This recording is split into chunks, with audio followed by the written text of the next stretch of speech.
आप सभी का स्वागत है हिंदी नोबेल स्टोरी एक्सप्लेनर में। यहाँ पर हर एक स्टोरी आपको मैजिक सिस्टम रोमांस की एक जादुई सफ़र पे ले जाएगी। इस स्टोरी का सारा चरित्रों, स्थान, घटना सब कुछ काल्पनिक है। इसे वास्तविकता से जोड़ने का प्रयास ना करें। चलिए स्टोरी की तरफ आगे बढ़ते हैं। अध्याय 611 भव्य पंख, शानदार मुकुट तथा शरीर से हिंसक पौराणिक पशु की शक्ति झलकती है। 1 दर्जन से अधिक दिव्य फीनिक्स की खेती आधा कदम अमर सम्राट दायरे तक पहुंच गया है।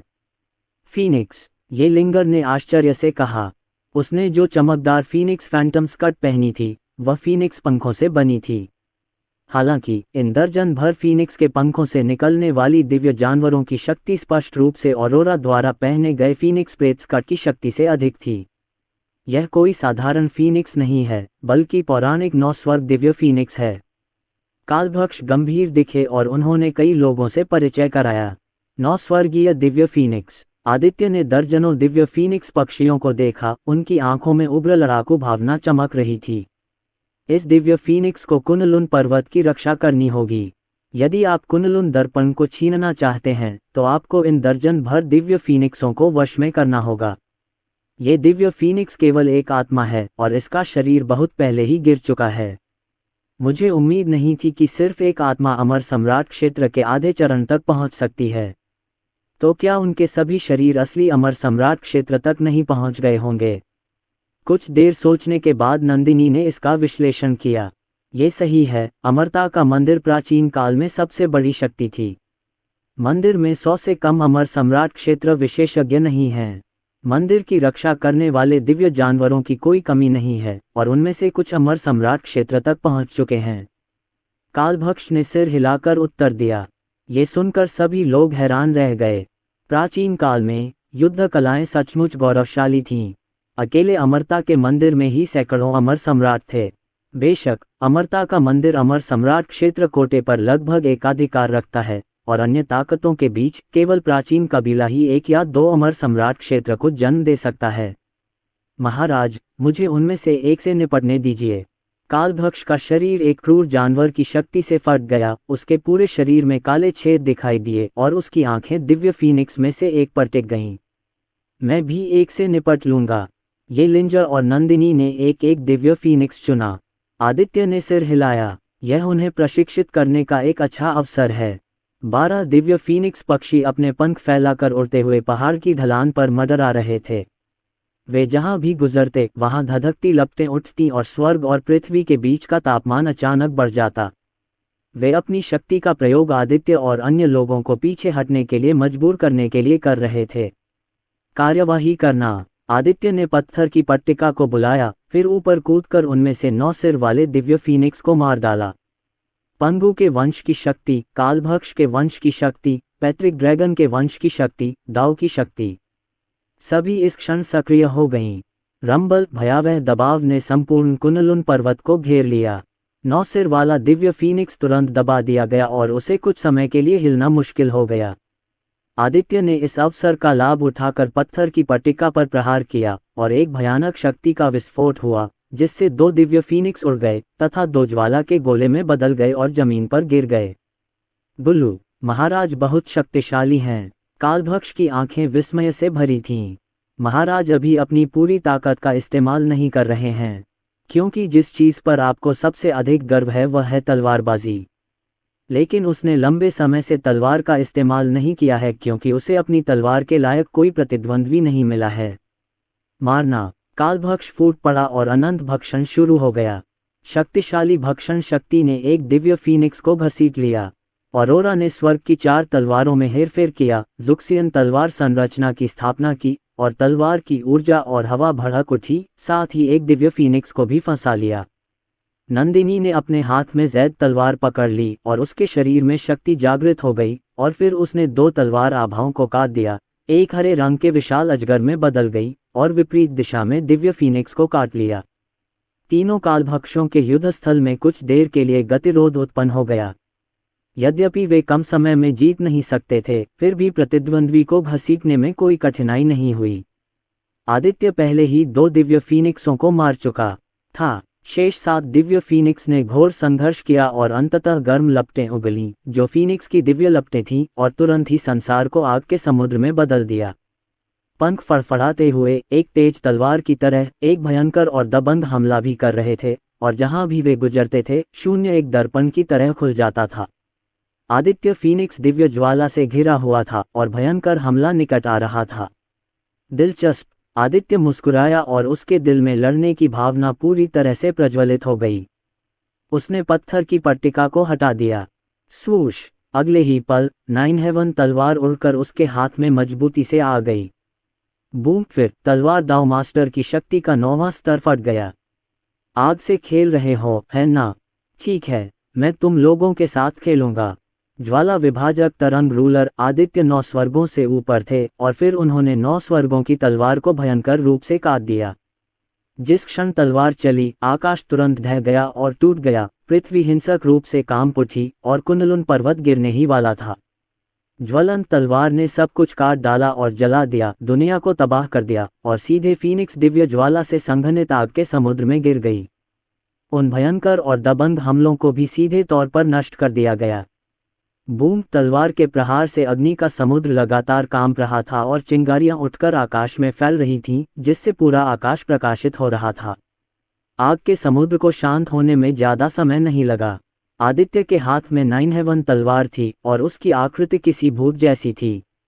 जब वह फिर प्रकट हुआ, तो वह पहले ही एक दिव्य फीनिक्स के सामने पहुंच चुका था। फिर 9 हेवन तलवार लहराई गई और मानव सम्राट की शक्ति फूट पड़ी।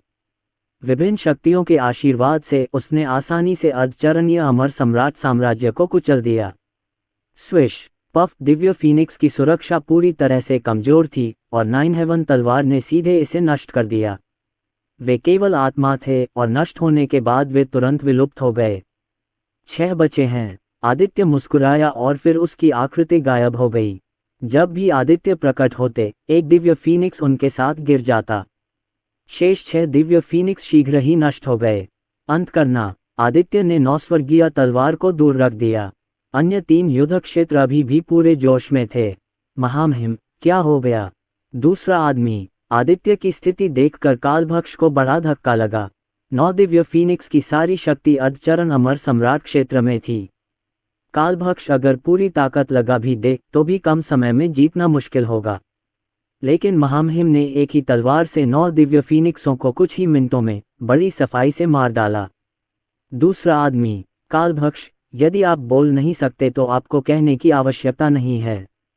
आदित्य का चेहरा काली रेखाओं से भरा हुआ था।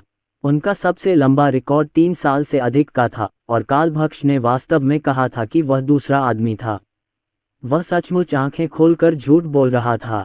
श्वा! आदित्य चमक उठे और सीधे कालभक्ष के सामने आ गए।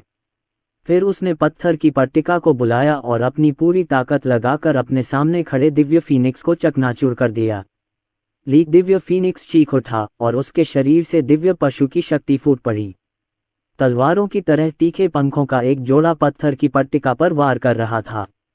जब फीनिक्स के पंख पत्थर की पट्टिका पर उतरे, तो पत्थर की पट्टिका बिल्कुल भी नहीं हिली। बूम! काका! पत्थर की पट्टिका हिंसक रूप से हिल गई और भयानक शक्ति बाहर निकल गई, और फीनिक्स के पंख सीधे टूट गए और फिर दिव्य फीनिक्स को निगल लिया। पफ! दिव्य फीनिक्स आग के गोले में बदल गया और जमीन पर गिर पड़ा। गुल्लू! कालभक्ष स्तब्ध रह गया। जिस दिव्य फीनिक्स ने उसे सिरदर्द दिया था, वह स्वामी के प्रहार का सामना नहीं कर सका। कालभक्ष, अभी तुमने दूसरा आदमी किसे बताया था? आदित्य ने पलटकर सीधे कालभक्ष की ओर देखा और प्रश्न किया। अहम, महाराज, मैं अपने बारे में बात कर रहा हूँ। ईमानदारी से कहूँ तो मैं बूढ़ा हो गया हूँ और इस उम्र में अब ऐसा नहीं कर सकता। कालभक्ष को अचानक एक विचार आया और उसने निराश होकर कहा, यदि इससे महाराज अप्रसन्न होंगे तो वे मुझ पर पत्थर फेंकेंगे और उनकी बूढ़ी हड्डियां टूटकर बिखर जाएंगी, है न? अच्छे आदमी, तुम सचमुच एक निर्दयी व्यक्ति हो, और जब तुम निर्दयी होते हो तो खुद को डांटते भी हो। आदित्य ने मन ही मन कहा, तुम्हें बहुत ज्यादा आत्महीन होने की जरूरत नहीं है। जब तुम वापस जाओगे तो मैं तुम्हारे लिए अमृत की एक भट्टी तैयार करूंगा, और मैं गारंटी देता हूं कि इसे पीने के बाद तुम ऊर्जा से भरपूर हो जाओगे। आदित्य ने कालभक्ष का कंधा थपथपाकर उसे सांत्वना दी। कालभक्ष की आंखें चमक उठीं, सोचने लगा, क्या ऐसी भी कोई अच्छी चीज होती है? चाहे आप कमजोर हो या नहीं, खुद को तरोताजा करना सबसे अच्छा है। कौन मजबूत नहीं बनना चाहता? इसके बाद आदित्य युद्ध भूमि की ओर दौड़े जहां नंदिनी थी।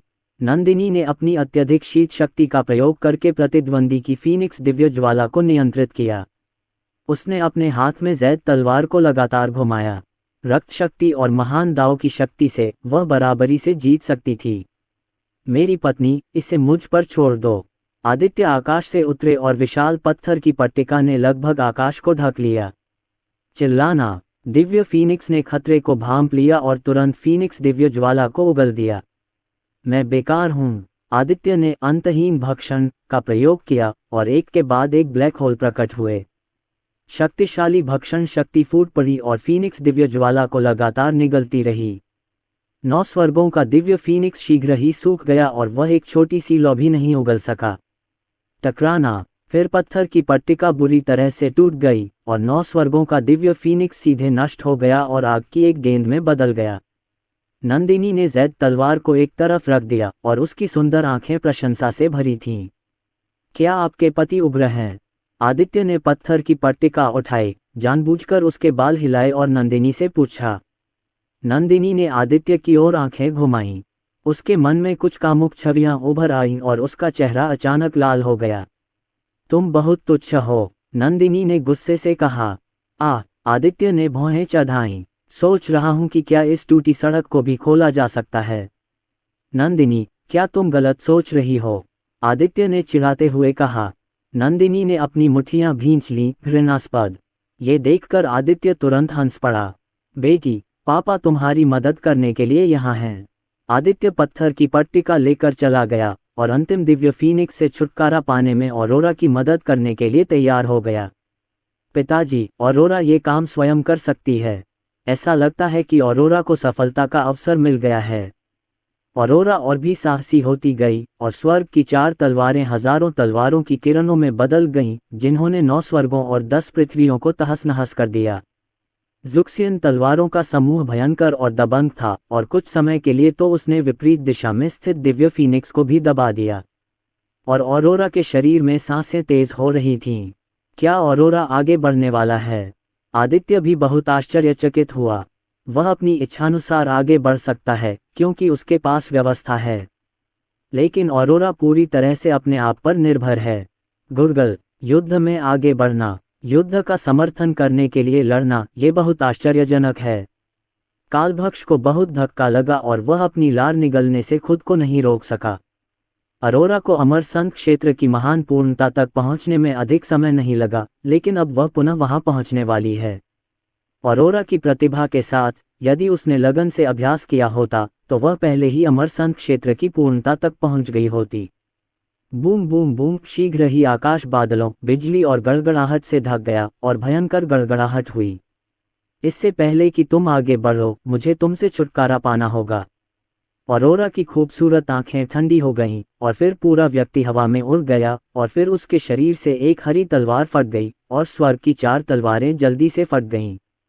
आहो, भयानक तलवार ऊर्जा 2 विशाल हरे अजगरों में परिवर्तित हो गई और स्वर्ग की 4 तलवारों के साथ मिलकर उन्होंने 9 स्वर्गों के दिव्य फीनिक्स पर हमला किया।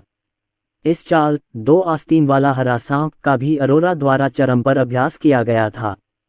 बूम पफ, केंडो की शक्ति हजारों मील के दायरे में फैल जाती है तथा केंडो के समुद्र में बदल जाती है।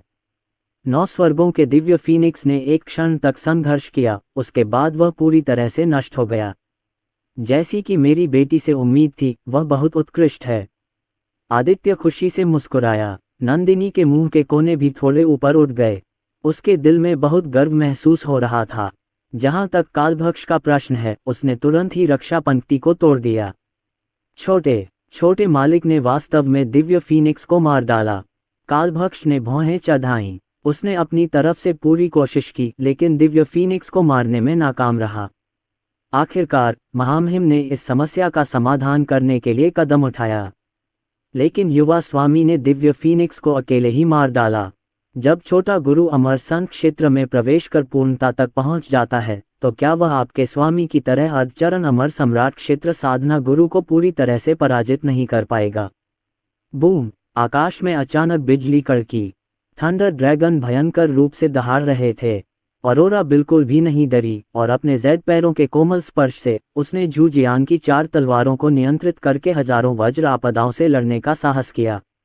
वह सुंदर आकृति एक महिला युद्ध देवी की तरह है जिसमें अपराजित अनुग्रह है। मुझे नहीं पता कि इस विपत्ति को धीरे धीरे समाप्त होने में कितना समय लगा। अरोरा की साधना आभा पुनः आसमान छूने लगी तथा सीधे अमर संत क्षेत्र की पूर्णता तक पहुंच गई। दोनों अमर संत लोक के उत्तम क्षेत्र में हैं, लेकिन कालभक्ष अरोरा के सामने चींटी की तरह महसूस करता है। अब से मैं तुम्हारे छोटे मालिक का अनुयायी बनूंगा, कालभक्ष ने मन ही मन कहा। पिताजी, माँ, मैं सफल हो गया। अरोरा ने अपनी सांस रोक ली और खुशी से आदित्य और अन्य लोगों की ओर दौड़ी। अरोरा बहुत बढ़िया है, वह सचमुच डैडी की अच्छी बेटी है। आदित्य जोर से हंसा। वह उस समय से भी अधिक उत्साहित और खुश था जब वह टूट गया था। ये सही है, मैं पिता और माता की संतान हूँ, अरोरा ने गर्व से कहा। इसके बाद चारों पुनः चल पड़े और कुनलुन पर्वत की चोटी पर चढ़ गए। दिव्य फीनिक्स की बाधा के बिना वे चारों बहुत आसानी से आगे बढ़े और जल्द ही शिखर पर सफलतापूर्वक पहुंच गए। कुनलुन पर्वत पर एक अलग ही दुनिया है जहां जैद की इमारतें, नक्काशीदार बीम और चित्रित इमारतें हैं, बिल्कुल परिलोक जैसी। पिताजी, हम सभी घर यहीं क्यों नहीं ले आते? मुख्य हॉल के सामने 2 पत्थर के शेर अच्छे लग रहे हैं, इसलिए उन्हें एक साथ हटा दें, अरोरा ने उत्सुकता से कहा। बुरा नहीं है, बस वही करो जो अरोरा ने कहा, आदित्य ने सिर हिलाकर प्रशंसा की। वास्तव में उनकी भी यही योजना थी। पत्थर के दोनों शेर काफी अच्छे लग रहे थे। अगर इन्हें लोगों पर वार करने के लिए हथियार की तरह इस्तेमाल किया जाता तो इनका असर पत्थर की तख्ती से ज्यादा बुरा नहीं होता। सोचने से बेहतर है कि काम किया जाए, सामान पैक करना शुरू कर दें। फिर आदित्य और उनकी बेटी व्यस्त होने लगे। प्रणाली सिस्टम ये सब चुपचाप देख रहा था और बोलने में थोड़ा हिचकिचा रहा था। मैंने तुम्हें कुनलुन पर्वत पर आकर कुनलुन खजाने का दर्पण ले जाने को कहा था, लेकिन तुमने सारे महल और अन्य चीजें वहां से हटा दी। यह एक डाकू के पहाड़ से नीचे जाने जैसा है। बस जैसे ही पिता और पुत्री सामान बांधकर आगे बढ़ रहे थे, एक फव्वारे से चमकदार दिव्य प्रकाश निकला। समय और स्थान के नियम प्रवाहित हुए और सभी ने महसूस किया कि समय का प्रवाह काफी धीमा हो गया। कुनलुन खजाना दर्पण, आदित्य ने देखा और जल्दी से कुनलुन खजाना दर्पण का स्थान लॉक कर दिया। चारों फव्वारे के पास पहुंचे। कुंड में एक प्राचीन कांसे का दर्पण चमक रहा था और समय और स्थान के नियम स्पष्ट होते जा रहे थे। बस जब चारों पास पहुंचे तो कुनलुन खजाने के दर्पण से निकलने वाली दिव्य रोशनी और अधिक चमकदार हो गई। अरोरा ने अपना हाथ बढ़ाया और कुनलुन खजाने के दर्पण को पकड़ना चाहा। मेरे युवा स्वामी, नहीं, ये कुनलुन खजाना दर्पण आश्चर्यजनक रूप से शक्तिशाली है। यदि आप सावधान नहीं रहे तो आप पर विपरीत प्रभाव पड़ेगा। कालभक्ष ने शीघ्रता से उसे रोक दिया। अरोरा का हाथ हवा में ही रुक गया, लेकिन उसने दृढ़ दृष्टि से कहा, कालभक्ष अंकल, मैं इसे आजमाना चाहती हूँ। कालभक्ष थोड़ा असमंजस में था, इसलिए उसने आदित्य की ओर देखा। अरोरा को इसे आजमाने दो। आदित्य ने अपने शरीर में शक्ति एकत्रित कर ली और किसी भी समय कार्रवाई करने के लिए तैयार हो गया। नंदिनी भी हाई अलर्ट पर थी, उसे डर था कि अरोरा खतरे में होगा। धन्यवाद पापा। आदित्य के सहयोग से अरोरा को कोई संकोच नहीं हुआ। उसने सीधे कुनलुन खजाने के दर्पण को पकड़ लिया। बूम! तुरंत ही एक भयानक शक्ति प्रस्फुटित हुई। समय और स्थान के नियम लागू थे और समय का प्रवाह अनंत रूप से धीमा हो गया। हर कोई धीमा महसूस कर रहा था, मानो वे भारहीन हों। शक्तिशाली प्रहार से अरोरा की कलाई में दर्द हो रहा था और उसके दूसरे हाथ ने भी कुनलुन खजाने के दर्पण को कसकर पकड़ रखा था। फिर भी वह अभी भी कुनलुन खजाना दर्पण को नियंत्रित नहीं कर सकी, जिससे दोनों हाथ कांप रहे थे। मेरी आज्ञा मानो। अरोरा ने अपने दांतों को जोर से पीस लिया और अमर संत क्षेत्र की उत्तम साधना की आभा फूट पड़ी। और फिर पंगु की रक्त रेखा की शक्ति, महान दाव की शक्ति, अंतहीन भक्षण शक्ति, सभी जुट गईं और भयानक शक्ति सीधे आकाश में चली गई और पूरा कुनलुन पर्वत हिंसक रूप से हिल रहा था। कुनलुन खजाना दर्पण भी अरोरा की शक्ति द्वारा निगल लिया गया तथा समय और स्थान के नियमों के पतन के संकेत दिखाई देने लगे। ध्यान से सुनो, मैं तुम्हें 8 विकल्प दूंगा। 1. मेरे सामने आत्मसमर्पण करो। 2. मेरे सामने आत्मसमर्पण करो। 3. तुरंत मेरे सामने आत्मसमर्पण करो। 4. तुरंत मेरे सामने आत्मसमर्पण करो। कैसा है? 8 विकल्प, क्या ये काफी नहीं है? अरोड़ा ने गंभीरता से कहा। ये सुनकर कालभक्ष को कुछ परिचित सा लगा। क्या ये वही चाल नहीं है जो प्रभु ने उसे वश में करने के लिए अपनाई थी? युवा स्वामी को भी यह विरासत में मिला। आदित्य अपनी हंसी रोक नहीं सका। जैसी की उम्मीद थी, जैसा पिता वैसी ही बेटी औरोरा बिल्कुल उनकी तरह है। बस एक प्राचीन दिव्य वस्तु होने के नाते कुनलुन खजाना दर्पण को स्वाभाविक रूप से वश में करना इतना आसान नहीं है। यह अभी भी हिंसक रूप से संघर्ष कर रहा है। पाह पाह पाह पाह। औरोरा सरल और कठोर थी और उसने उसे कई बार थप्पड़ मारा। अपनी पूरी ताकत का उपयोग करते हुए उसने कुनलुन ट्रेजर मिरर को इतनी जोर से थप्पड़ मारा कि वह लगातार कांपने लगा और उस पर बहने वाले समय और स्थान के नियम भी बहुत हद तक ध्वस्त हो गए। अंत में कुनलुन मिरर पूरी तरह से आज्ञाकारी था और उसने विरोध करने की हिम्मत नहीं की। लगता है तुमने मुझे पहचान लिया है। अरोड़ा संतोष से मुस्कुराए। गल्प, सरल और कठोर सबसे प्रभावी है। कालभक्ष ने निगल लिया और बुदबुदाया। फिर औरोरा ने अपना खून कुनलुन मिरर में टपकाया और एक चमकदार दिव्य प्रकाश निकला और दोनों जुड़ गए। समय और स्थान के नियम औरोरा के शरीर से निकले थे। वह जहां भी देखती, समय का प्रवाह अनंत रूप से धीमा हो जाता। इतना ही नहीं, वह प्रतिद्वंद्वी को लॉक करने और उसके साथ हस्तक्षेप करने के लिए कुनलुन मिरर का भी उपयोग कर सकता था। ये दर्पण सचमुच शक्तिशाली है। औरोरा ने कुनलुन मिरर को पकड़ रखा था और वह उसे छोड़ नहीं पा रही थी।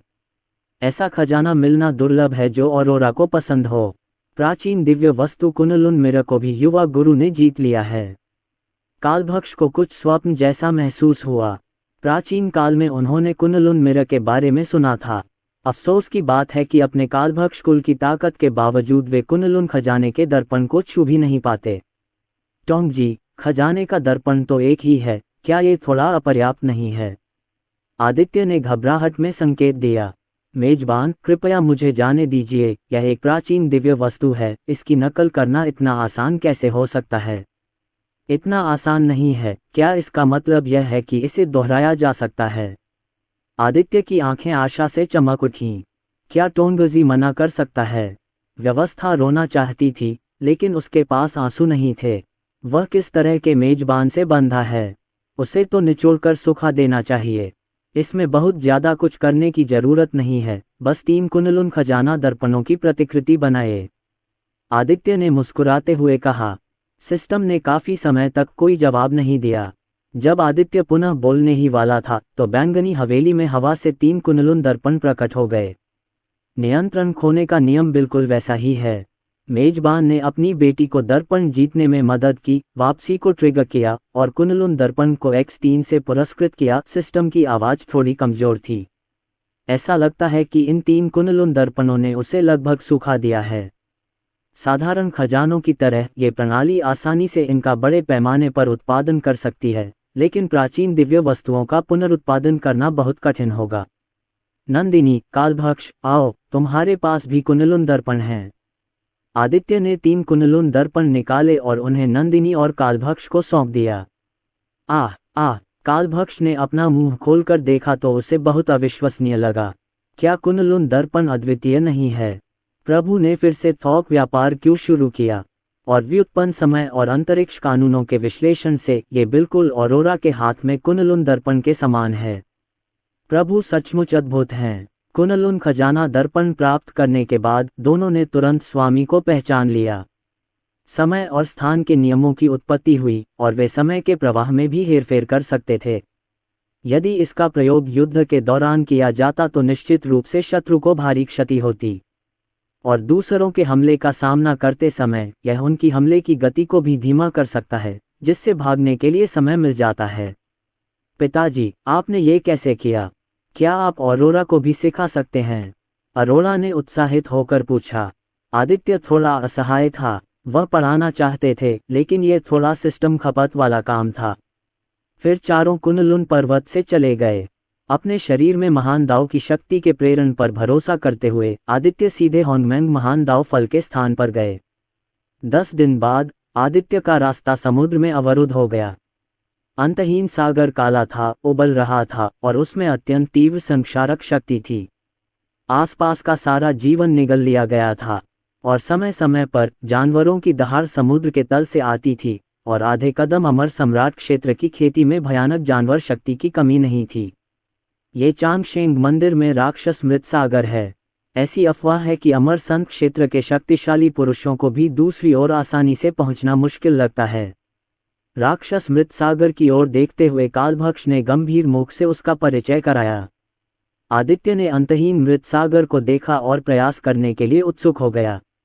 अपने शरीर में दाव की शक्ति के प्रेरण के माध्यम से वह मूल रूप से यह निर्धारित करने में सक्षम था कि होंगमेंग दाव फल लुओशा मृत सागर के दूसरी ओर था। लुओशा मृत सागर में हजारों की संख्या में साधक आए थे, लेकिन उन्होंने जल्दबाजी में समुद्र पार करने का साहस नहीं किया, क्योंकि उपस्थित अमर संतों को लुओशा मृत सागर से घुटन और उत्पीड़न की भावना महसूस हुई। इसके अलावा मृत सागर में कई अज्ञात समुद्री जानवर भी थे। उनकी सांसों से अंदाजा लगाया जा सकता था कि उनकी खेती बहुत भयानक थी। इस स्थिति में अधिकांश किसान पीछे हटना पसंद करेंगे। बेशक कुछ लोग ऐसे भी थे जो मौत से नहीं डरते थे। दाओयू, लुओशा मृत सागर के दूसरी ओर जरूर कोई बड़ा अवसर होगा। क्यों न तुम और मैं मिलकर समुद्र पार करें और रास्ते में एक दूसरे की मदद करें। मेरा यही मतलब है। ठीक है, तो चलो साथ मिलकर समुद्र पार करते हैं। अगर हमें समुद्री जानवरों का सामना करना पड़ा तो हम उन्हें भगाने के लिए साथ मिलकर काम करेंगे। 6 किसान एक आम सहमति पर पहुंचे और समुद्र पार करने के लिए तैयार हो गए। उन्होंने अपने शरीर में शक्ति जुटाई और उनकी साधना अमर संतों के दायरे तक पहुंच गई। सभी जादुई हथियार बुलाए गए और सारी तैयारी करने के बाद वे राक्षस मृत सागर को पार करने लगे। स्वूश स्वूश स्वूश 6 आकृतियां तेजी से बाहर निकलीं और राक्षस मृत सागर के ऊपर से उड़ने की कोशिश करने लगीं। अमर संतों की आभा समुद्र में फैल गई, जिससे समुद्र में व्याप्त मृत्यु की आभा दूर हो गई। छप छप, हालांकि समुद्र की सतह पर भंवरें उठी, विशाल लहरें बनी और 6 साधकों की ओर टकराईं। और भंवरें बड़ी होती जा रही थीं और लहरें भारी और उफान मार रही थीं। जल्दी करो, लहरों के भंवरों को तितर बितर करो। अग्रणी किसान ने देखा कि स्थिति ठीक नहीं थी और तुरंत आदेश दिया, यदि भंवरों को बढ़ने दिया गया तो वे सभी यहीं मर जाएंगे। 6 साधकों ने एक के बाद एक अपनी जादुई शक्तियों का प्रयोग किया और शक्तिशाली आक्रमणों ने एक के बाद एक लहरों के भंवरों पर बमबारी की और पानी उछलकर आकाश में ऊपर उठ गया। दृश्य बहुत ही शानदार था। अंततः भंवर बिखर गया और 6 किसान बुरी तरह से घबरा गए और हौंफने लगे। 6 ने एक दूसरे की ओर देखा और वे सभी पीछे हटना चाहते थे। वे अभी निकले ही थे, लेकिन लहरों के भंवर की शक्ति ने उन्हें पहले ही कष्ट में डाल दिया था। यदि वे आगे बढ़ते रहे तो संभवतः और भी अज्ञात जोखिम उत्पन्न होंगे। पीछे हटना। 6 लोगों ने तुरंत निर्णय लिया और किनारे की ओर लौट गए। लेकिन इसी समय समुद्र की सतह जोर से हिली और एक नीली काली रोशनी निकली। एक गाय जैसा आकार, सिर्फ एक पैर वाला, 10,000 फीट ऊंचा शरीर वाला एक समुद्री जानवर उफनती लहरों को झकझोर रहा था। समुद्री जानवर से निकलने वाली सांस आधे कदम के अमर सम्राट की सांस से कमजोर नहीं थी। यह क्या है? कुई। ये समुद्री जानवर कुई है, जिसे शानहाइजिंग में दर्ज किया गया है। एक किसान इतना डर गया कि उसका चेहरा पीला पड़ गया। उन्होंने भागने की पूरी कोशिश की, लेकिन अगले ही पल कुई ने उन्हें निगल लिया। हर नुकीला दांत पहाड़ जितना बड़ा था। 6 अमर संतों को कुई ने एक ही पल में निगल लिया। बूम! फिर कुई मृत सागर में गिर गया और गायब हो गया। इस किनारे पर मौजूद सभी लोगों ने ठंडी हवा में सांस ली।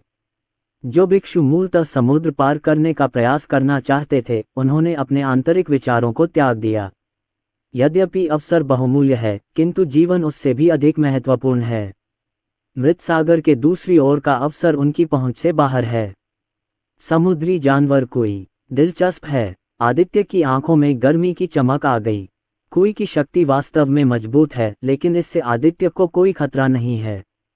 न केवल कुई, बल्कि बाशे, शुई किलिन और विभिन्न समुद्री जानवर भी, जो सभी बहुत शक्तिशाली हैं। कालभक्ष ने पक्ष में जोड़ा। बाशे, जलकिलिन, वे सभी बहुत शक्तिशाली लगते हैं। पिताजी, ऐसा लगता है कि हमें अपने स्काईफ्लो संप्रदाय के तालाब की रक्षा के लिए अभी भी कुछ समुद्री जानवरों की ज़रूरत है। क्यों न हम उनमें से कुछ को पकड़कर वापस ले जाएं? अरोड़ा ने अचानक पूछा। ये सुनकर कालभक्ष का चेहरा उदास हो गया। मैंने मन ही मन सोचा, मेरी प्यारी बुआ, ये तो एक समुद्री जानवर है जिसकी साधना का स्तर आधे कदम के अमर सम्राट के बराबर है। बाकी लोग इससे बच रहे हैं और आप अभी भी कुछ पकड़ने के बारे में सोच रही हैं। अरोरा, ये सुझाव बहुत अच्छा है। आदित्य को तुरंत ही इसमें रुचि हो गई। जरा सोचिए, यदि संप्रदाय के तालाब की रक्षा कुछ समुद्री जानवर कर रहे हों तो वह कितना शानदार होगा। कालभक्ष ने भौहें चढ़ाईं, फिर धीरे से अपनी भौहें ऊपर उठाईं और मुस्कुराने की कोशिश की। इसे भूल जाओ, बस खुश रहो। मालिक, अंकल, मास्टर। कुछ ही देर बाद कई परिचित व्यक्ति भी वहां आ पहुंचे। वे वीर, अर्जुन और कई शिखर गुरु थे। जहां तक अन्य लोगों का प्रश्न है, उनमें से कोई भी अभी तक राक्षस मृतसागर तक नहीं आया है। आदित्य की नज़र वीर और अन्य लोगों पर पड़ी। उनकी आभाएं उन्नत थीं और संभवतः उन्हें खंडहरों में बहुत सारे अवसर मिले होंगे। यह मृतसागर अंतहीन है और इसे पार करना बहुत कठिन हो सकता है। वीर और अन्य लोगों ने पीछे हटने का फैसला किया। उनकी साधना केवल अमरसंत क्षेत्र की महान सिद्धि तक ही सीमित थी। हालांकि उनके पास विशेष शारीरिक संरचना थी, फिर भी अर्धचरण अमर सम्राट क्षेत्र की साधना के साथ समुद्री जानवरों का सामना करना उनके लिए बहुत कठिन होता। यदि वे जबरदस्ती समुद्र पार कर जाएं तो वे मालिक के लिए बोझ बन जाएंगे। गुरुजी, हम इस तट पर आपका उत्साहवर्धन करेंगे और आपकी विजयी वापसी की प्रतीक्षा करेंगे, वीर और अर्जुन ने उम्मीद से कहा। आदित्य वीर और अन्य लोगों पर दबाव नहीं डालने वाला था। राक्षस मृतसागर के अस्तित्व का महत्व 90% से अधिक लोगों को खत्म करना है और शेष लोगों को मृतसागर को पार करने और अंतिम महान अवसर के लिए प्रतिस्पर्धा करने के लिए योग्य बनाना है। स्काईफ्लो संप्रदाय के साथ आए शक्तिशाली लोगों में से केवल आदित्य, नंदिनी, अरोड़ा और कालभक्ष ही मृतसागर को उड़कर पार करने की ताकत रखते हैं। देखो, समुद्र पार करने वाले और भी लोग हैं, किसी ने चिल्लाकर कहा। सबने उनकी ओर देखा। समुद्र के किनारे काले वस्त्र पहने एक युवक, जिसके माथे पर काले कमल का निशान था, हवा में चल रहा था, जिससे एक उदास और हिंसक दुष्ट आत्मा निकल रही थी। दुष्ट दानव कुल का पवित्र पुत्र ज़ू लांगटियन। आदित्य ने उसे एक नज़र में पहचान लिया। उसने अतीत में ज़ू लांगटियन को गंभीर रूप से घायल कर दिया था। मुझे उम्मीद नहीं थी कि मैं उनसे इस चांगशेंग मंदिर में दोबारा मिल पाऊंगा। हुआ लाला, प्रचंड लहरें दुनिया भर में फैल गईं और भयानक भंवर ज़ू लांगटियन को निगलने वाला था। ज़ू लांगटियन का चेहरा शांत था और उसके शरीर में बुरी आत्मा अचानक बाहर निकल गई। बुरे पैटर्न उभरे और अंतहीन बुरी आत्माएं भड़क उठीं और वास्तव में उग्र लहरों और भयानक भंवर को नष्ट कर दिया। ज़ू लांगटियन की साधना आभा केवल अमरसंत क्षेत्र में ही परिपूर्ण है, लेकिन उसकी वास्तविक युद्ध शक्ति अर्धचरण अमर सम्राट क्षेत्र से कम नहीं है और दुष्ट दानव कबीले के महान बुजुर्ग ज़ू जोंगकिंग से भी अधिक है। ज़ू लांगटियन के पास दुष्ट दानव कबीले का सबसे शुद्ध दुष्ट दानव वंश है और उसके पास दुष्ट दानव कुल का सबसे शक्तिशाली शरीर भी है, 10,000 दुष्ट देव शरीर। मुंह समुद्री जानवर कुई फिर प्रकट हुआ और उसकी भयानक शक्ति फूट पड़ी। समुद्र की सतह हिंसक रूप से कांप उठी, शून्य ढह गया और बिखर गया और विशाल पिंड एक तारे की तरह गिरकर ज़ू लांगटियन से टकरा गया। एक दुष्ट जानवर इस संत का रास्ता रोकने की हिम्मत कैसे कर सकता है? मरना। ज़ू लांगटियन ने एक हथेली से थप्पड़ मारा और 10,000 दुष्ट देव शरीर सक्रिय हो गया। अनंत दुष्ट ऊर्जा एक भयानक हथेली में बदल गई। इस क्षण दुनिया शांत और गतिहीन लग रही थी। Boom puff. समुद्री जानवर कोई, जो मूल रूप से बहुत शक्तिशाली था, वास्तव में सीधे उड़ गया और पूरे आकाश में खून की धुंध में बदल गया। ज़ू लांगटियन ने अपनी आंखें भी नहीं झपकाईं और सीधे आगे चला गया और जल्द ही सभी की नज़रों से ओझल हो गया। गुरगल, क्या वह ज़ू लांगटियन है, दुष्ट दानव कबीले का पवित्र पुत्र? वह, उसकी ताकत इतनी भयानक है। मुझे डर है कि केवल आदित्य ही उसका प्रतिद्वंद्वी हो सकता है। हर कोई सदमे में था और उन्हें इस सदमे से उबरने में काफ़ी समय लगा। सिर्फ एक दशक में ज़ू लांगटियन की ताकत में इतना सुधार हुआ है। आदित्य को भी कुछ अविश्वसनीय सा महसूस हुआ।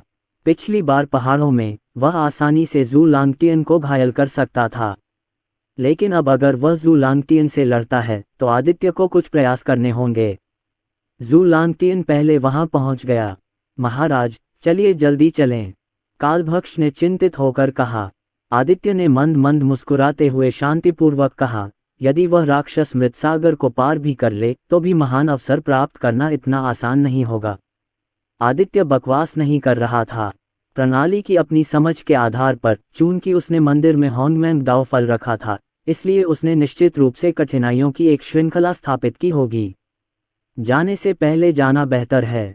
बेहतर होगा कि जू लांगटियन को पहले बारूदी सुरंग पर कदम रखने दिया जाए। 516। आप इसे अभी नहीं पढ़ सकते हैं, आप पहले अगला। नंदिनी, मैं मृत सागर की गहराई में जा रहा हूँ, तुम सतह पर मेरा इंतजार करो। आदित्य ने नंदिनी और अन्य लोगों को आगे नहीं जाने दिया, क्योंकि वह चिंतित था कि दूसरी तरफ पहुंचने के बाद वे मोलांगटियन से मिलेंगे। यदि वे सतह पर उसका इंतजार करते तो समुद्री जानवर उनके लिए कोई खतरा पैदा नहीं करते। मृत सागर की गहराई में जाएं। मेरे पति, यह मृत सागर खतरनाक है और नीचे बहुत सी अज्ञात चीजें हैं। नंदिनी की भौहें थोड़ी सिकुड़ गईं और वह चिंता से खुद को नहीं रोक सकी। आदित्य ने खुलकर मुस्कुराते हुए कहा, मेरी पत्नी, चिंता मत करो, मेरे पास अपनी रक्षा करने की शक्ति है। महाराज, क्या मृत सागर के नीचे कोई जादुई हथियार है? कालभक्ष ने तुरंत ही समझ लिया कि आदित्य मृत सागर में क्यों चले गए थे। यदि मृत सागर के नीचे कोई जादुई हथियार न होता तो महाराज बिना किसी कारण के वहां नहीं जाते। आदित्य ने सिर हिलाया और सबके सामने सीधे स्वीकार किया, मृत सागर के नीचे एक प्राचीन कलाकृति कैसबेल है। ये सुनकर कालभक्ष की आंखें तुरंत चौड़ी हो गईं और उसके हृदय में अविश्वसनीयता उत्पन्न हुई। नंदिनी ने कैसबेल की प्रसिद्धि के बारे में भी सुना था, लेकिन उसने कभी नहीं सोचा था कि यह मृत सागर में है। ऐसा कहा जाता है कि कैसबेल स्वर्ग के समय और स्थान को उलझ सकती है, स्वर्ग के रहस्यों को विकसित कर सकती है, और इसका उपयोग हमले और बचाव दोनों के लिए किया जा सकता है। यह एक सर्वोच्च खजाना है। यदि आप इसे प्राप्त कर सकते हैं तो आपकी युद्ध शक्ति निश्चित रूप से बहुत बेहतर हो जाएगी। कालभक्ष की आंखें आग से भरी थीं और उसका हृदय लालसा और आशा से भरा था। यदि महामहिम को कैसबेल मिल गई तो क्या इसका मतलब यह है कि कैसबेल का बड़े पैमाने पर उत्पादन और थोक बिक्री भी की जा सकती है? अरोरा, पिताजी के जाने के बाद तुम्हारी साधना सबसे मजबूत है, इसलिए तुम्हें माँ और चाचा कालभक्ष की रक्षा करनी होगी। आदित्य ने अरोरा के सिर को छुआ और निर्देश दिया। पिताजी, चिंता मत करो, इसे अरोरा पर छोड़ दो। अरोरा के यहाँ होने से कोई भी माँ और अंकल कालभक्ष को धमका नहीं सकता। अरोरा ने बहुत आत्मविश्वास और गर्व के साथ अपनी छाती थपथपाई। अरोरा सर्वश्रेष्ठ है। दरअसल आदित्य ने यह बात सिर्फ इसलिए कही थी ताकि वह कुछ ऐसा कर सके जिससे वह यहाँ रह सके। अन्यथा लड़की निश्चित रूप से मृत सागर में उसका पीछा करेगी। अपनी ताकत के साथ अरोरा को अपने साथ ले जाना कोई समस्या नहीं होगी, लेकिन वह अंततः विचलित हो जाएगा। वह मृत सागर में गहराई तक जा सकता था और शीघ्र वापस आ सकता था। पिताजी के वापस आने का आज्ञाकारी होकर इंतजार करो। आदित्य ने अपने शरीर की शक्ति को एकत्रित कर एक मजबूत और ठोस ढाल बनाई जिसने पूरे व्यक्ति को घेर लिया और फिर मृत सागर में गिर गया, जिससे 10 मीटर से अधिक ऊंची लहरें उठीं। समुद्र पार करना और समुद्र में प्रवेश करना दो अवधारणाएं हैं। मृत सागर में बहुत तीव्र संक्षारक शक्ति है जो लगभग समस्त जीवन को निगल लेती है। जैसे ही आदित्य ने मृत सागर में प्रवेश किया, एक प्रबल मृत्यु आभा हवा में भर गई जो उसके शरीर पर आक्रमण करने की कोशिश कर रही थी। लेकिन आदित्य की ढाल ने उन सभी को रोक दिया और वह रास्ते में बिना किसी बाधा के आगे बढ़ गया। जैसे जैसे वह गहराई में गया, समुद्री जीव जंतु बाहर आते रहे। उनकी साधना अमर संतों के क्षेत्र में थी। हालांकि आदित्य के शरीर से निकलती भयानक शक्ति को महसूस करने के बाद वे एक के बाद एक भाग गए और पास जाने का साहस नहीं किया। समय धीरे धीरे बीतता गया और आदित्य मृत सागर के सबसे गहरे हिस्से तक पहुंचने वाला था। मृत सागर के सबसे गहरे हिस्से में समुद्री जानवर लगभग आधे कदम के अमर सम्राट के दायरे में पहुंच गए हैं। हिंसक पशु शक्ति ने प्रचंड रूप धारण कर लिया है और भंवरें बना ली हैं। आदित्य ने स्वर्ग की 4 तलवारों का आह्वान किया और उसके शरीर से एक शक्तिशाली अराजक तलवार ऊर्जा फूट पड़ी। तलवार की 9 गुना शक्ति, पंगु की रक्त रेखा की शक्ति, महान दाव की शक्ति, सभी इस क्षण बाहर आ गईं। स्विश स्विश स्विश तलवार की किरणें बरसती रहीं और हजारों मील के दायरे में समुद्र का पानी अचानक फट गया और हिंसक रूप से उछलने लगा। अर्धचरणीय अमर सम्राट के समान साधना स्तर वाले वे समुद्री जानवर या तो गला घोंटकर रक्त के धुंध में धंस गए या गंभीर रूप से घायल हो गए। वे भाग गए और रुकने की हिम्मत नहीं जुटा पाए। अंत में केवल कुछ जल यूनिकॉर्न, बाशेन और कुई ही बचे।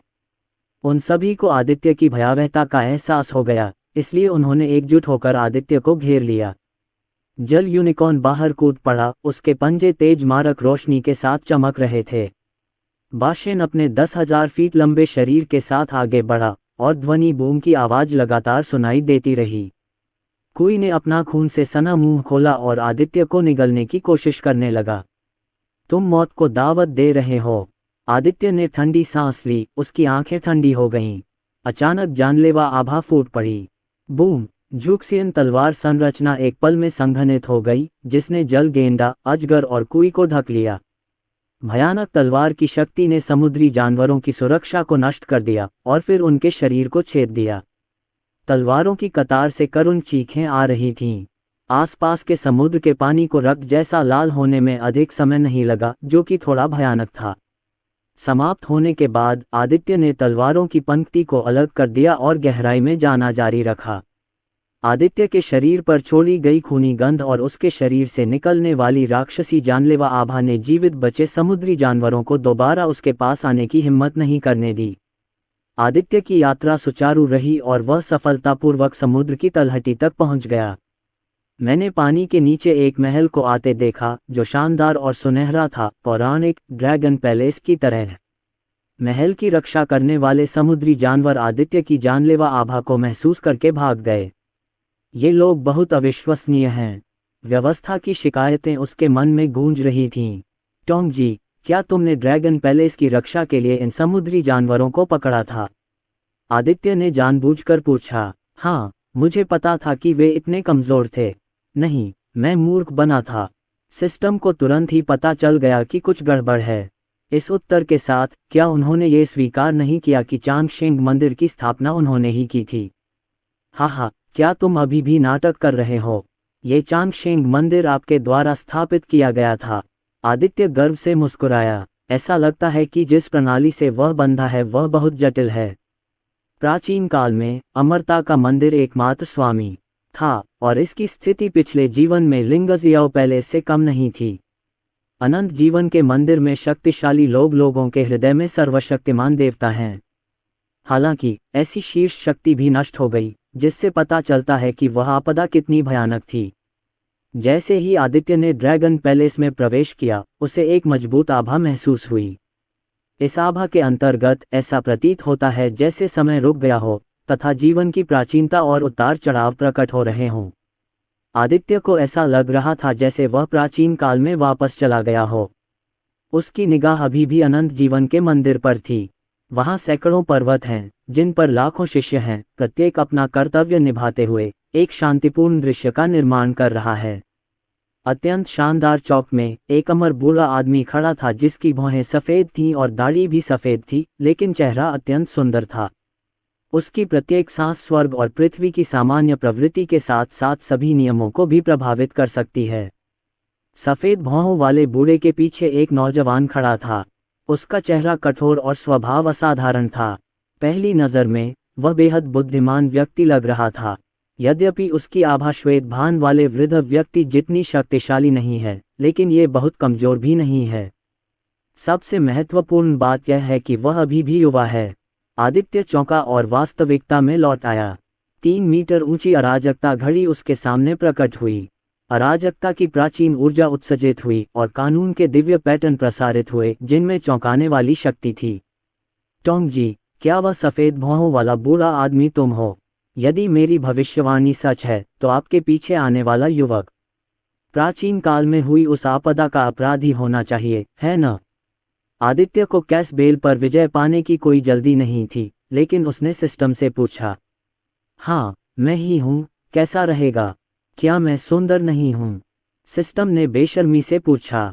आदित्य ने आंखें घुमाते हुए कहा, बुरा नहीं है, वो मुझसे केवल 10वां हिस्सा ही सुंदर है। वैसे आपने कैसे अनुमान लगाया कि वह तबाही का कारण था? सिस्टम जिस व्यक्ति की ओर संकेत कर रहा था वह स्वाभाविक रूप से वही युवक था। क्या ये बिना दिमाग वाले शानदार लेखन का क्लासिक फॉर्मूला नहीं है? इसमें अनुमान लगाने की कोई जरूरत नहीं है। आदित्य ने सिस्टम को नजरअंदाज कर दिया और कैस क्लॉक की ओर चल पड़ा। आदित्य को अपने पास आते देख कैसबेल हिंसक रूप से हिल गई और फिर भयानक कैस क्यूई के साथ फट पड़ी। Tap tap tap. यद्यपि आदित्य को ढाल से ढक दिया गया था, फिर भी उसे कैस क्यूई द्वारा दर्जनों मीटर पीछे धकेल दिया गया। कितनी शक्तिशाली शक्ति है! ये प्राचीन कलाकृति कैसबेल होने के योग्य है। आदित्य ने कैसबेल को और अधिक उभरा आंखों से देखा।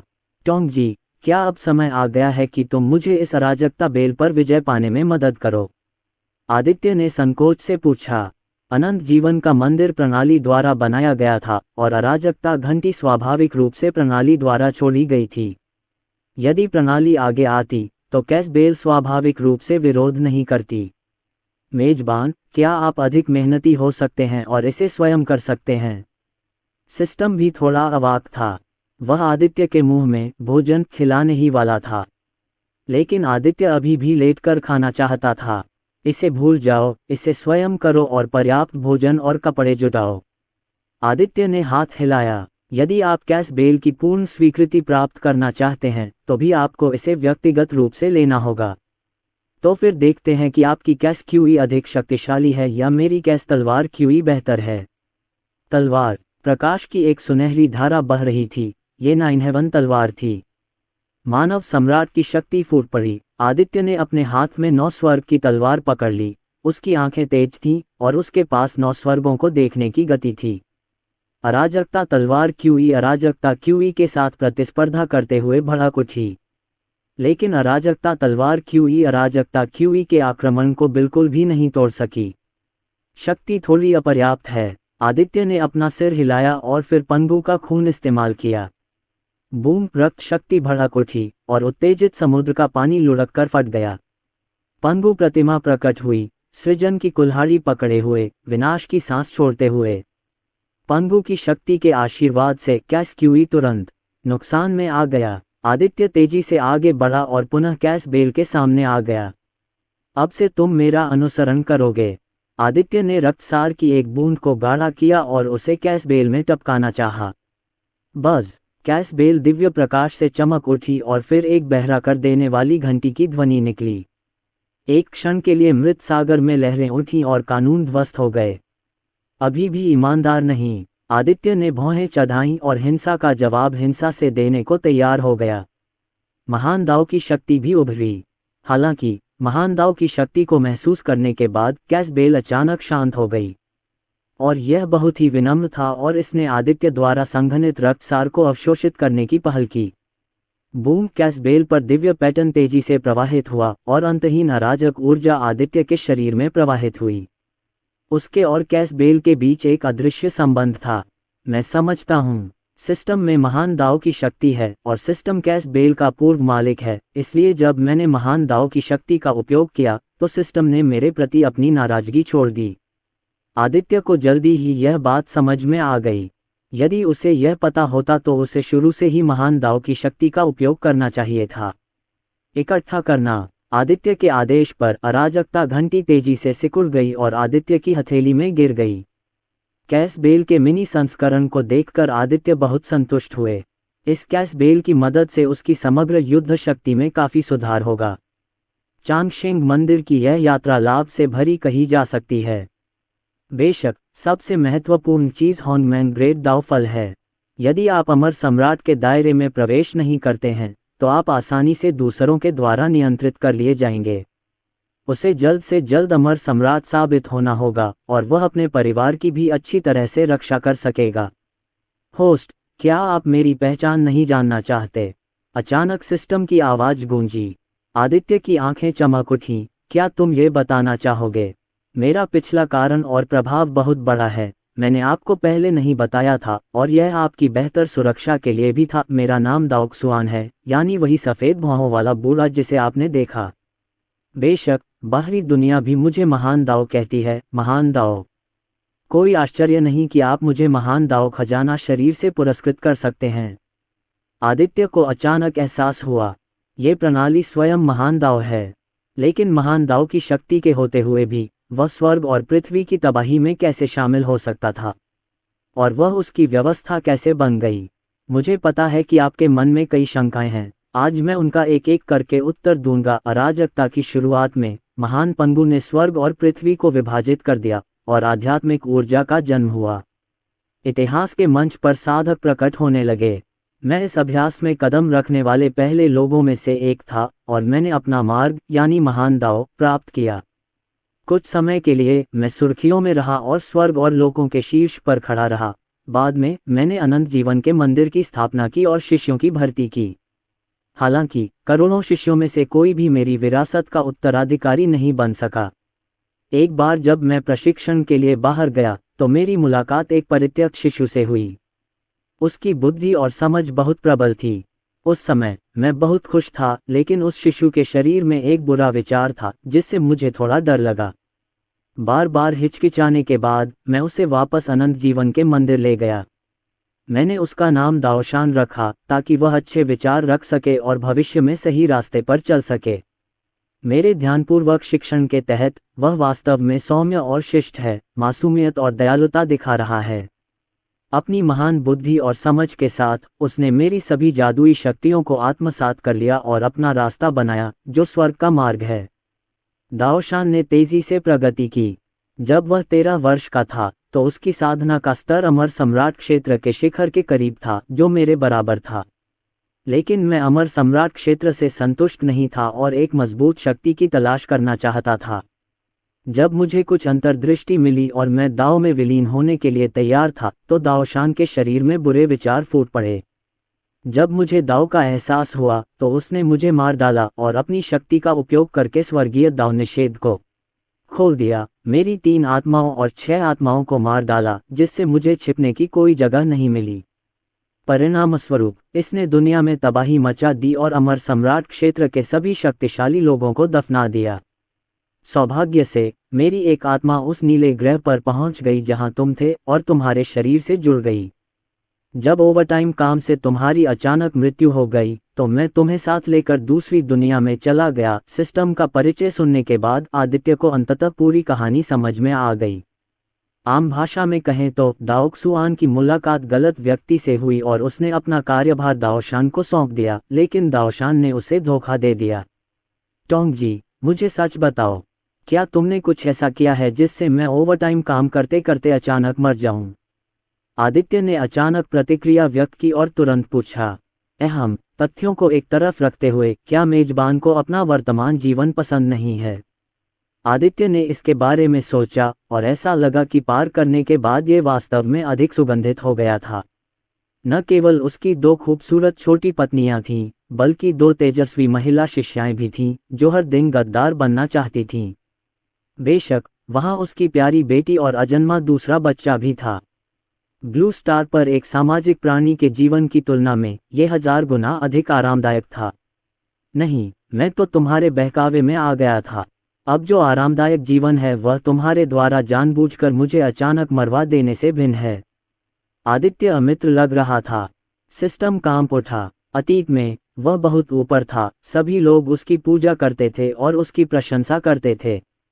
लेकिन अब वह सिर्फ आदित्य से बंधा एक सिस्टम मात्र है। ये स्वामी सेवक संबंध जैसा है। यदि आदित्य उसे खोल दे तो उसकी बची हुई एकमात्र आत्मा भी नष्ट हो जाएगी। उसने अभी तक अपना कर्म पूरा नहीं किया था और उसे भेड़िया हृदय वाले दाओशान से बदला लेना था, इसलिए स्वाभाविक रूप से वह इस तरह नहीं मर सकता था। अगर तुम मेरे लिए 3 कैश बेल्स की नकल कर दोगे तो मैं तुम्हें माफ कर दूंगा। आदित्य ने एक क्षण सोचा और सिस्टम से कहा, होस्ट, कृपया मुझे जाने दीजिए। कैश बेल एक परम दिव्य वस्तु है। अपने चरम पर भी मैं आपके लिए इसकी नकल नहीं कर सकता। क्या मैं मेज़बान को कुछ और आधुनिक और आकर्षक कपड़े दूं और कुछ अच्छी तस्वीरों वाली एल्बम? हे, अगर तुम इसे यूं ही ले लोगे तो मुझे नहीं लगता कि मैं तुम्हें माफ कर दूंगा। आदित्य ने ठंडी सांस ली और फिर गंभीरता से बोला, अगर भविष्य में ऐसा दोबारा हुआ तो इनाम मेरे जिफू को भेज देना।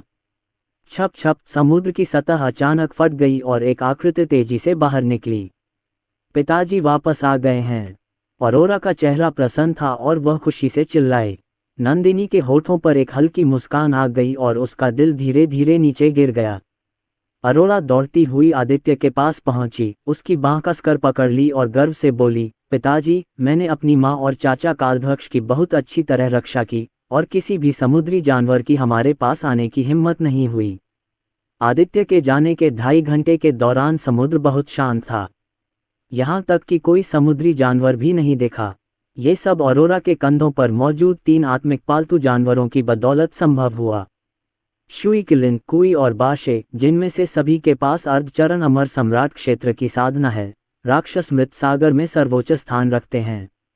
जब अन्य समुद्री जानवरों को उनकी सांसों का एहसास हो गया तो फिर उनकी हिम्मत कैसे हुई कि वे उनके पास आएं। अरोरा सचमुच अद्भुत है। आदित्य ने अरोरा के सिर को छुआ और उसकी दिल खोलकर प्रशंसा की। सही कहा, मुझे पापा की बेटी किसने बनाया। अरोरा ने गर्व से अपना छोटा सा सिर आदित्य की बाहों में टिका दिया। हा हा हा, ये सुनकर आदित्य इतना खुश हुआ कि वह अपना मुंह बंद नहीं कर सका।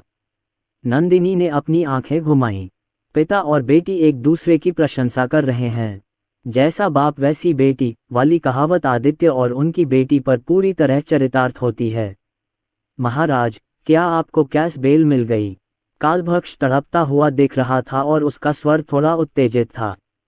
कैस बेल की स्थिति निश्चित रूप से दुनिया में पहला खजाना है। कालभक्ष ने बहुत पहले कैस बेल की प्रसिद्धि के बारे में सुना था, लेकिन वह उसे छू भी नहीं सका। अगर आज उन्हें मौका मिले तो वह जरूर इस पर विचार करेंगे। आदित्य मंद मंद मुस्कुराया, फिर अपने हाथ फैलाए और कैस बेल को बुलाया।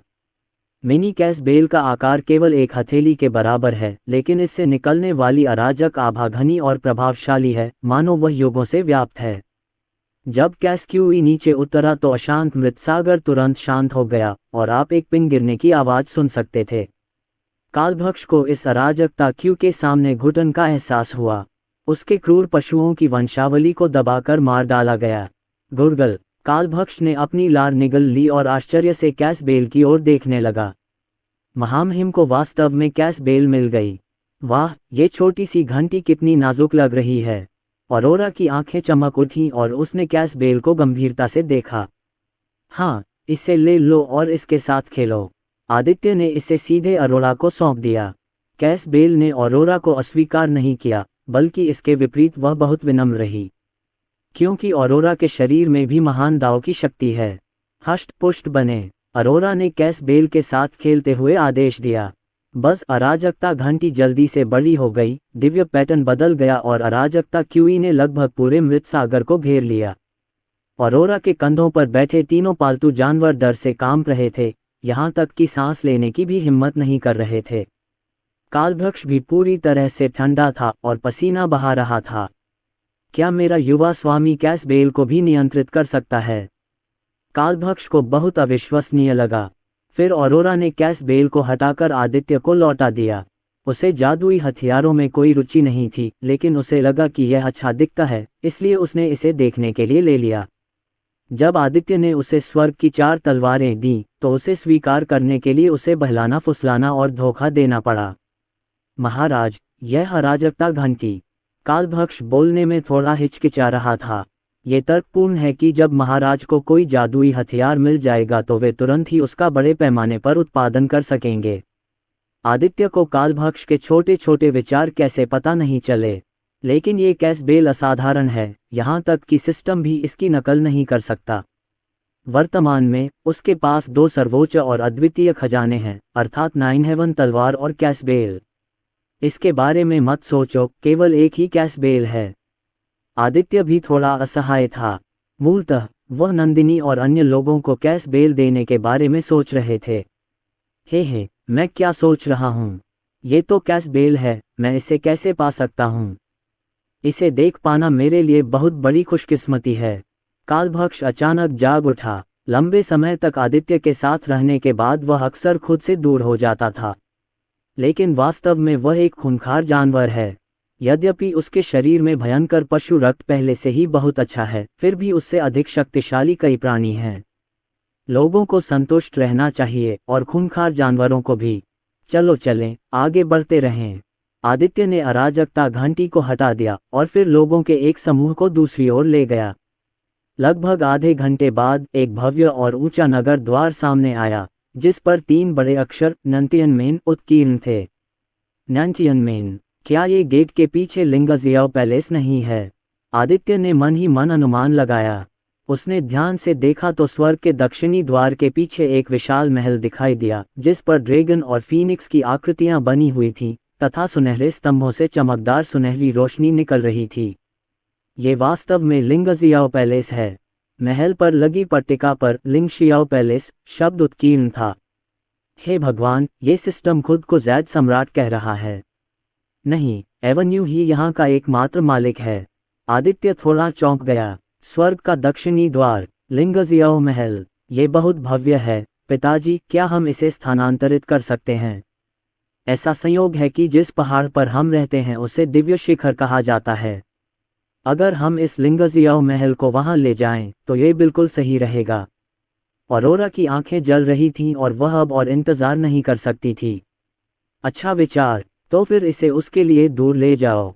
आदित्य मुस्कुराया। वैसे भी संपूर्ण चांगशेंग मंदिर प्रणाली द्वारा बनाया गया था। व्यवस्था के साथ उनके रिश्ते को देखते हुए कुछ महलों को स्थानांतरित करना बहुत ज्यादा नहीं होगा, है ना? सिस्टम हिचकिचाया। ये पिता और बेटी वास्तव में पहाड़ से नीचे आने वाले डाकू हैं। बहुत भयंकर। विस्मयादिबोधक चिन्ह उद्धरण चिन्ह। चलो किनारे चलें, कालभक्ष ने उत्साहित होकर कहा। लेकिन आदित्य ने सिर हिलाया, अभी समय नहीं आया है। आदित्य ने देखा और नांतियन गेट के सामने गिर गया, जहां एक आकृति थी। यह ज़ूलांगटियन थी। कालभक्ष ने उलझन में पड़कर सोचा कि वह तो पहले ही दूसरी ओर पहुंच चुका है, तो क्यों न खजाने के लिए लड़ने के लिए किनारे पर चला जाए। क्या मेरे पति चाहते हैं कि ज़ूलांगटियन हमारे लिए रास्ता खोले? नंदिनी ने आदित्य के विचारों को तुरंत भांप लिया। ये सही है। आदित्य मुस्कुराया। उन्होंने नंदिनी की ओर स्नेह भरी दृष्टि से देखा। हम सचमुच एक ही बिस्तर पर पैदा हुए हैं। ये सुनकर नंदिनी ने उसे अप्रसन्नता से घूरते हुए कहा, यह गंभीर बात नहीं है। ऑरोरा ने मुंह बनाते हुए कहा, यह सही है, डैडी गंभीर नहीं है। ऑरोरा अब बड़ी हो गई है और ऑरोरा आपकी बात समझ सकती है। अगर आप इसी तरह चलते रहे तो तीसरा बच्चा भी आ सकता है। आदित्य और नंदिनी थोड़े खुश हुए। मेरी बेटी सचमुच बड़ी हो गई है। ऐसा लगता है कि भविष्य में इन चीज़ों के बारे में बात करते समय मुझे ऑरोरा से बचना होगा। बेशक, सबसे बुरा तो कालभक्ष है। वह अकेला जानवर ऐसी छेड़खानी कैसे बर्दाश्त कर सकता है? वह अपना शेष जीवन प्रेमपूर्वक बिताने के लिए एक साथी भी ढूंढना चाहता है। लेकिन पूरे कालभक्ष वंश में वह एकमात्र जानवर बचा है। ये सचमुच दर्दनाक है। हर कोई स्वर्ग के दक्षिणी द्वार में प्रवेश नहीं कर सकता। अपनी शक्तिशाली धारणा के साथ आदित्य ज़ूलांगटियन की हर गतिविधि का निरीक्षण करने में सक्षम था। स्वर्ग के दक्षिणी द्वार को पार करो और लिंगशियाओ महल में पहुंचो और तुम होंगमैंग दाओ फल प्राप्त कर सकते हो। यह महान अवसर मेरे बेटे को मिलना तय है। हा हा हा। आदित्य, जल्द ही मेरा बेटा तुम्हें कुचल देगा। ज़ूलांगटियन के होठों पर एक आत्मसंतुष्ट मुस्कान दिखाई दी। पूरा व्यक्ति तीक्ष्ण था और उसके शरीर से भयंकर हत्या की भावना निकल रही थी। वह एक कदम आगे बढ़ा और स्वर्ग के दक्षिणी द्वार में प्रवेश करना चाहता था। बूम! जिस क्षण ज़ूलांगटियन आगे बढ़ा, स्वर्ग का दक्षिणी द्वार सर्वोच्च दिव्य शक्ति के साथ फूट पड़ा। स्वर्ग के दक्षिणी द्वार में अतिक्रमण करने का साहस कौन कर सकता है?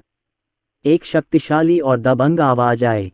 आकाश के ऊपर 100,000 स्वर्गीय सैनिक और सेनापति प्रकट हुए। सभी ने चांदी के कवच पहने हुए थे और तेज भाले पकड़े हुए थे।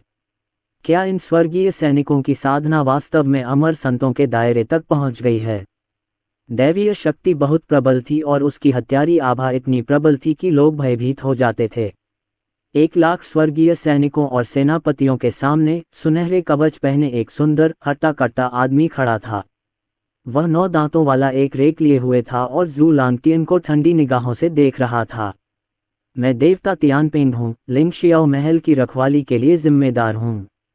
हालांकि अब आत्मा का केवल एक अंश ही बचा है, फिर भी तुम्हें मारना आसान है। अगर तुम मरना नहीं चाहते तो जल्दी से पीछे हट जाओ। तियानपिंग के चेहरे पर भावशून्यता थी और उसकी आवाज में राजसीपन और दबंगई झलक रही थी। भगवान तियानपिंग 100,000 स्वर्गीय सैनिक और सेनापति। जू लांगटियन की आंखों में डर की एक झलक दिखाई दी। ऐसा लगता है कि नानतियन गेट में प्रवेश करना इतना आसान नहीं है, विशेषकर तियानपिंग जिसकी ताकत उससे कम नहीं है। सौभाग्य से चांगशेंग पैलेस में दमन है और उच्चतम साधना केवल आधे चरण अमर सम्राट क्षेत्र तक ही पहुंच सकती है। दक्षिण स्वर्ग द्वार के इस संत पुत्र को अवश्य पराजित किया जाना चाहिए। यदि तुम्हारा मूल शरीर जीवित होता तो यह संत पुत्र निश्चित रूप से लापरवाही से कार्य करने का साहस नहीं करता, लेकिन अब तुम सिर्फ एक अवशेष आत्मा हो जो इस संत पुत्र को धमकी देने के लिए पर्याप्त नहीं है। जू लैंगटियन ने ठंडी सांस ली और उसके शरीर से भयावह और भयानक खून फूट पड़ा। उसके पास सबसे शुद्ध दुष्ट दानव रक्तरेखा है और उसने वानिक्सी दिव्य शरीर को जन्म दिया है, इसलिए उसकी युद्ध शक्ति बहुत मजबूत है। मौत की तलाश में सब लोग सुनो, इस खलनायक को मार गिराओ। तियानपिंग ने अपने हाथ में 9 दांतों वाली रेक लहराई और आधे कदम के अमर सम्राट क्षेत्र की आभा फट गई, जिसने दुनिया की गति को खींच लिया और चांगशेंग मंदिर थोड़ी देर के लिए उथल पुथल हो गया। बूम बूम बूम, मार मार मार। 1,00,000 स्वर्गीय सैनिक और सेनापति तेजी से बाहर निकले, एक शक्तिशाली आभा के साथ आकाश में दौड़े और एक भयानक आक्रमण जू लैंगटियन की ओर फटा। जू लैंगटियन की आंखें ठंडी हो गईं, दुष्ट दानव रक्तरेखा फट गई, वानिक्सी दिव्य शरीर सक्रिय हो गया और सर्वोच्च बुरी ऊर्जा एक भयानक आक्रामक में बदल गई और तुरंत 100,000 स्वर्गीय सैनिकों और जनरलों को मार डाला। श्वा श्वा श्वा, क्लैंग क्लैंग क्लैंग। प्रकाश की घातक किरणों की एक श्रृंखला चमक उठी तथा दिव्य अस्त्रों के टकराने की आवाजें भी सुनाई देने लगीं।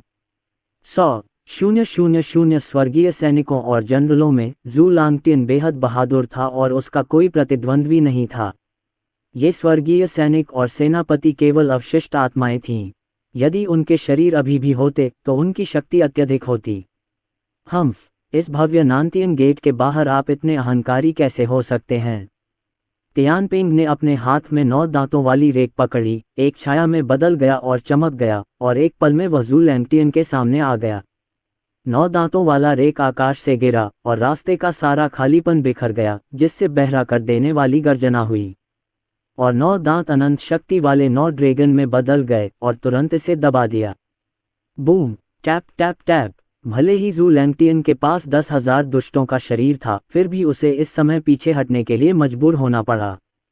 वह बहुत परेशान था और सैकड़ों कदम पीछे हट गया। कितनी शक्तिशाली शक्ति है! जू लैंगटियन का चेहरा गंभीर था। तियानपिंग की ताकत वाकई असाधारण थी। अगर मैं अपने चरम पर होता तो तुम अभी मर गए होते। तियानपिंग ने तिरस्कार से देखा और अपने हाथ में 9 दांतों वाली रेक को सीधे बाहर निकाल दिया और भयानक शक्ति ने तुरंत जू लैंगटियन को घेर लिया। स्वर्गीय सैनिकों और जनरलों ने भी हत्याएं जारी रखीं और जू लैंगटियन को घेर लिया। कुछ समय के लिए जू लैंगटियन को नुकसान उठाना पड़ा। जू लैंगटियन का चेहरा उदास था और उसने अपना जीवन हथियार बुलाया। यह एक काला भाला था जो तेज मारक रोशनी से चमक रहा था तथा एक उदास और भयानक दुष्ट आत्मा को प्रकट कर रहा था। इस भाले को ईश्वर हत्या भाला कहा जाता है।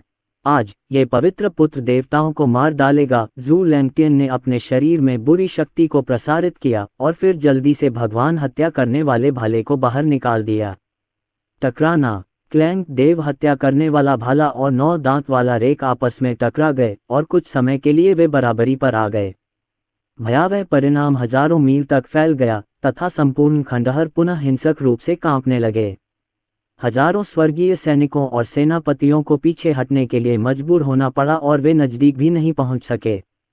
2 आकृतियां अवशिष्ट शक्ति से उड़कर बाहर आईं और जैसे ही वे जमीन पर उतरीं, जमीन तुरंत ढह गई और उसमें दरारें पड़ गईं। दोनों पक्षों के बीच कुछ समय तक गतिरोध बना रहा और कोई भी बढ़त हासिल नहीं कर सका। समुद्र पर आदित्य ने युद्ध भूमि को गंभीरता से देखा। इस जू लैंगटियन की ताकत वास्तव में असाधारण है। बेशक तियानपिंग की शक्ति भी भयानक है। यह अफसोस की बात है कि उसके पास केवल अवशिष्ट आत्मा का एक झोंका बचा है और मुझे डर है कि वह अंत में जू लैंगटियन का प्रतिद्वंद्वी नहीं होगा। जू लैंगटियन के पास अभी भी एक तुरुप का पत्ता है जिसका उसने अभी तक उपयोग नहीं किया है। महाराज, आप सचमुच भगवान के समान अच्छे हैं। अगर हम अभी किनारे पर जाने की जल्दी में होते तो हमें अभी ज़ूलांगटियन जैसे 100,000 स्वर्गीय सैनिकों और जनरलों का सामना करना पड़ता। कालभक्ष ने आदित्य की ओर प्रशंसा भरी दृष्टि से देखा। पिताजी, आपको क्या लगता है अंत में कौन जीतेगा? अरोरा ने उत्सुकता से पूछा।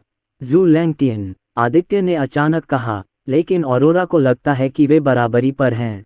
अरोरा बुदबुदाए। नानटियन गेट के सामने तियानपेंग ने अपने हाथ में 9 दांतेदार रेक पकड़ रखा था। उसकी अभिव्यक्ति अभी भी शांत थी और उसने ठंडी आंखों से ज़ूलैंगटियन को देखा। तुम, एक दुष्ट आत्मा, नानटियन गेट में कैसे प्रवेश कर सकती हो?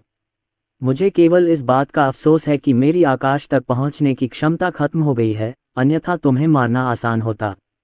तियानपेंग की आंखों में अनिच्छा और अकेलेपन का भाव था। अतीत में चांगशेंग मंदिर कितना गौरवशाली था, उसकी शक्ति कितनी चकाचौंध भरी थी।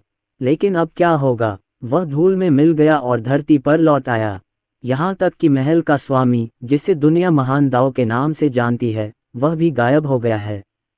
तियानपेंग, उसकी तो बात ही छोड़ दीजिए। जब तक मैं जीवित हूँ, मैं तुम्हें लिंगशियाओ महल में पैर नहीं रखने दूंगा। स्वर्ग और पृथ्वी का कानून।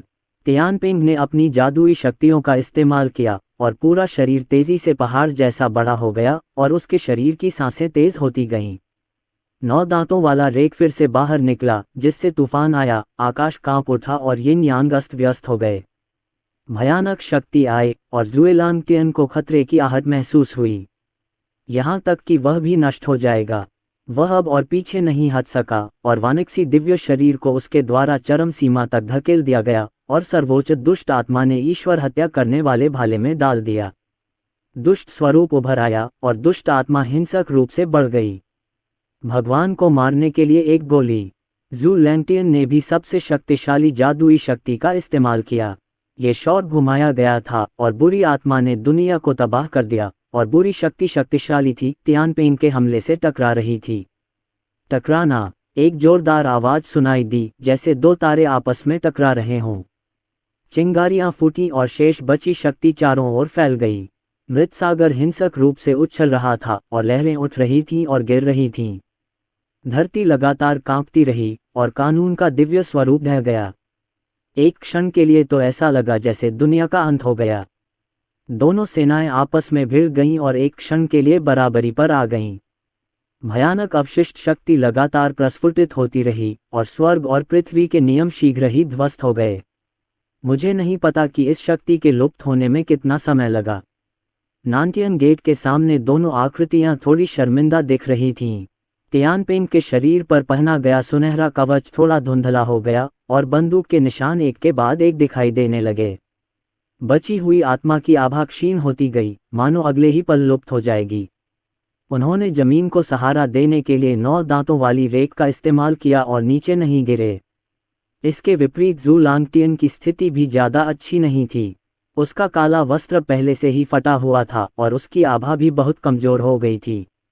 लेकिन उसके शरीर में सार और रक्त की बूंद से पोषित होकर उसकी सांस चमत्कारिक रूप से बहाल हो गई। आपने खो दिया, ज़ूलैंगटियन ने उपहास किया। उसने अपने हाथ में देव संहारक भाला पकड़ रखा था और उसके शरीर से भयानक दुष्ट शक्ति फूट पड़ी, जो क्रमशः छत्र की ओर बढ़ रही थी। खोना, हा हा हा, ये जनरल कब हारा है? कैनोपी जोर से हंसने लगी। मैंने उसे अपने दांत पीसते हुए देखा, उसकी आत्मिक शक्ति प्रज्वलित हो रही थी। एक बार जब उसकी आत्मिक शक्ति समाप्त हो जाएगी तो वह हवा में गायब हो जाएगा। व्यर्थ में संघर्ष क्यों करना? ज़ूलैंगटियन थोड़ा हैरान था। इस छतरी का मूल स्वरूप स्पष्टतः गिर चुका है, फिर भी शेष बची आत्मा अभी भी इतनी दृढ़ है। वह कौन सा विश्वास है जो उसे आज तक दृढ़ रहने की अनुमति देता है? महल मास्टर, मुझे डर है कि मैं उस नियत व्यक्ति का इंतजार नहीं कर पाऊंगा। तियानपेंग की गहरी आंखें थोड़ी सिकुड़ गईं और महल के स्वामी दाओक्सुआन की आकृति उसके दिमाग में उभर आई। तस्क, 9 दांतों वाली कील वाली रेक से जमीन पर चिंगारियां निकली और भयानक शक्ति पुनः भड़क उठी। मैं देव जनरल तियानपेंग हूँ। जब मैं जीवित हूँ तो मैं नानतियानमेन की रक्षा करता हूँ और मैं अपनी मृत्यु के बाद भी नानतियानमेन की रक्षा करूँगा। यदि आप नानतियानमेन में प्रवेश करना चाहते हैं तो इस जनरल के शरीर पर पैर रखें। छतरी ने अचानक बल लगाया और जमीन से ऊपर उठ खड़ी हुई। पूरा व्यक्ति आकाश से नीचे गिर पड़ा। शेष आत्मिक शक्ति उसके द्वारा जुटाई गई। 9 दांतों वाला रेक 9 सिरों वाले अजगर में बदल गया और ज़ुएलांगटियन दमन और संहार की ओर बढ़ गया। ज़ुएलांगटियन को तियानपेंग के मृत्यु को अपना मानने के दृढ़ संकल्प से झटका लगा। उसने अपने शरीर में बुरी शक्ति को जुटाने की हिम्मत नहीं की और फिर भगवान हत्या करने वाले भाले को सक्रिय किया और एक बार फिर तियानपेंग के साथ लड़ाई लड़ी। किंग